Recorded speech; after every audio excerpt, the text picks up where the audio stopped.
Les projets de technologie en RH, souvent, sont plus ou moins priorisés par les entreprises. Et je trouve ça plate parce que s'il y a une place où il y a beaucoup d'opérations qui sont faites, c'est bien souvent au RH. Puis pourquoi? Comment tu vas justifier « Ah, mais je vais aller plus vite » ou je vais sauver du temps ou je vais pouvoir créer des banques ou quoi que ce soit.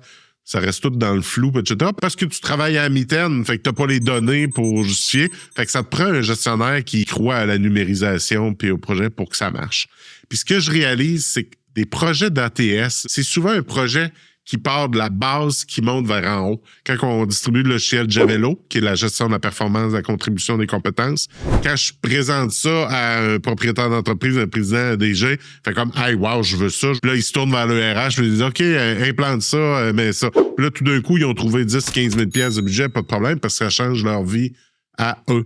Fait que si vous avez un projet de tech RH à mettre en place, puis il y a de la résistance, il faut vraiment vous mettre dans les souliers de la haute direction puis dire comment ça va changer leur vie à eux. C'est peut-être en ayant des données plus précises, en réduisant le frais de sourcing, par exemple, ou en réduisant les frais de chasse de tête, le recours aux agences, à être plus rapide pour saisir des opportunités quand on a des contrats. Mettez-vous dans leur peau pour faire vendre le projet. C'est souvent là que ça échoppe dans des projets de logiciels de candidature.